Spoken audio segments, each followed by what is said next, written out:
Bonjour à tous, bienvenue sur Paris Turf TV, notre émission reçue 5 sur 5, suite et fin du meeting estival de Deauville avec un quintet qui sera le dernier, qui va se jouer mercredi. Il s'agit d'une course exclusivement féminine puisque réservée à des femelles, le prix de la Muance. Et pour l'étudier, j'ai à côté de moi Patrick Vaugelin. Bonjour Patrick. Bonjour François Charles et bonjour à tous. Alors donc, nous avons des femelles, 17 au départ, 2000 mètres à parcourir. Sur le gazon, qu'est-ce qu'on peut dire? Quelques mots sur la valeur du lot. Oui, bah, c'est un lot très homogène avec pas mal de pouliches qui peuvent espérer s'imposer, mais je pense qu'on peut s'appuyer sur quelques bonnes bases. Bon, il faut quand même préciser que la piste sera quand même usée et je pense qu'on va pouvoir gagner un peu partout. Alors Patrick, on va voir tout de suite votre sélection. Oui, alors j'ai choisi l'As Running Waters devant le 3 Aimless Lady, le 9 Jed Waters, le 17 Against Rules, le 5 50 Gold, le 13 Sans Peur, le 4 Aleazza et enfin le 12 Astral Mérite. Donc en tête le numéro 1, Running Waters, qui est une jument que l'on a souvent vue malheureuse dans ce genre d'épreuve. Et l'autre jour, troisième à Clairefontaine, elle courait encore très bien. Oui, elle a déjà gagné son quintet, c'était au printemps. Certes, elle préfère les pistes souples et la dernière fois, eh bien, elle nous a quand même pleinement rassurés. Précédemment, elle n'avait pas toujours été heureuse durant ses fins de parcours, mais là, ça s'est un peu mieux passé, pardon. Je pense que les 2000 mètres ici vont lui convenir et comme j'ai dit tout à l'heure, la piste est un peu hachée tout partout et cet attentiste va pouvoir, à mon sens, pouvoir donner sa pleine mesure ici. C'est celle qui a, je pense, la meilleure pointe de vitesse. Bon, on va peut-être la prendre en base et derrière on mettra le numéro 3, Aimless Lady, l'entraînement Fabrice Vermeulen qui est en forme. Deuxième, l'autre jour à Chantilly. Oui, effectivement, MS Lady qui appartenait avant à Michel Sardou, était sous l'entraînement de Jean-Claude Rouget. Eh bien, depuis son acquisition, eh bien, je pense qu'elle a montré de nouveau qu'elle était capable de s'illustrer à ce niveau.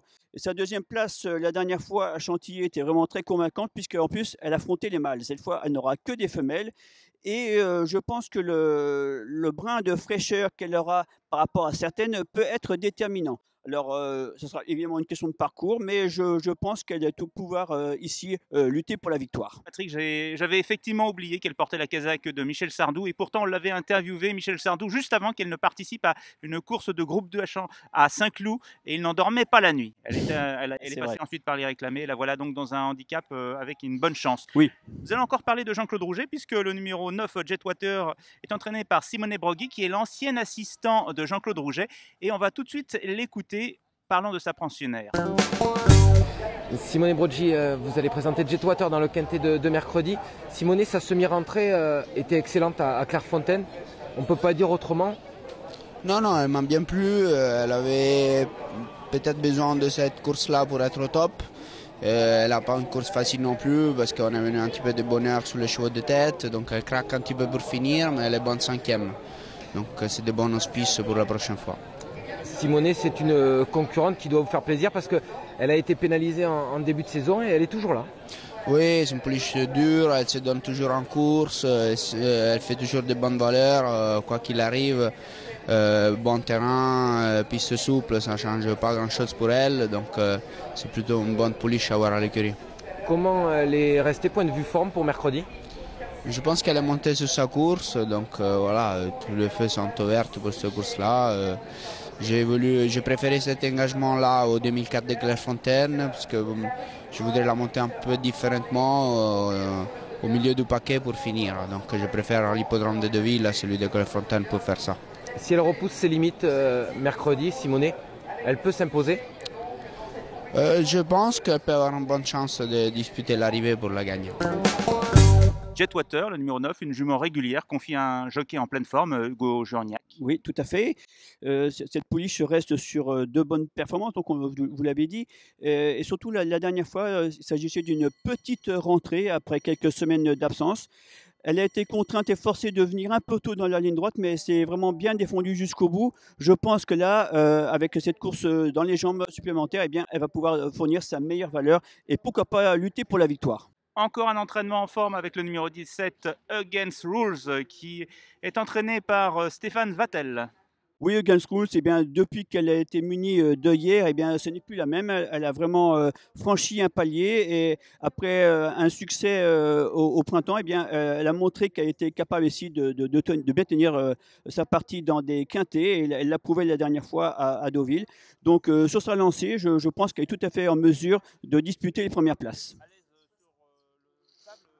Oui, oui, je pense. Ouais, ça ne va pas changer la donne. C'est une attentiste. Elle sait finir ses courses. La distance ne va pas lui poser de problème. Donc, je pense qu'on va pouvoir finir dans le beau quintet.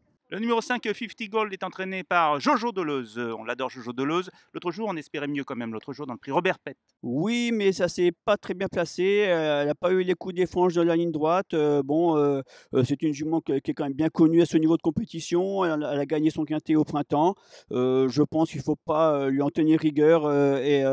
Son entraîneur est relativement chaud, comme il l'a confié. Et donc, je vais la reprendre en confiance. Alors, on va revoir en incrustation votre sélection, Patrick, mais j'ai envie quand même de vous poser une question pour voir pourquoi ne pas avoir retenu le numéro 11, Étoile Ezina, qui était deuxième justement de la course de référence, le prix Robert Tett. Oui, eh ben, je ne l'ai pas pris pour la simple et bonne raison que c'est exclusivement une jument de terrain très souple, voire lourd, et ce ne sera pas le cas mercredi.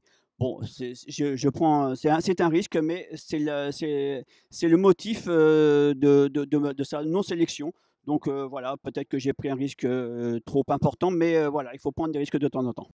D'accord, Patrick. Alors, vous allez maintenant nous livrer votre pépite. C'est dans la sixième course, une course de gentleman. Oui, exactement. Ouais, là encore, j'ai pris un risque dans une course de gentleman, mais Hollandia, c'est le 611, me plaît bien. Elle a certes montré ses limites dans les gros handicaps en 35-36 de valeur, mais ici, elle bénéficie d'un poids très favorable dans cette épreuve. J'ai vu monter son jockey espagnol qui se débrouille fort bien. Donc, dans cette catégorie, je pense qu'en recevant du poids de tout le monde, elle doit pouvoir s'imposer. On joue contre notre collaborateur Florent Guy alors. Oui, je pense. Très bien, Patrick, merci beaucoup. Merci à vous tous de nous avoir suivis. On se retrouvera donc très prochainement pour un nouveau quintet, mais ce sera à Chantilly, toujours du galop. Bonne chance à tous. Au revoir.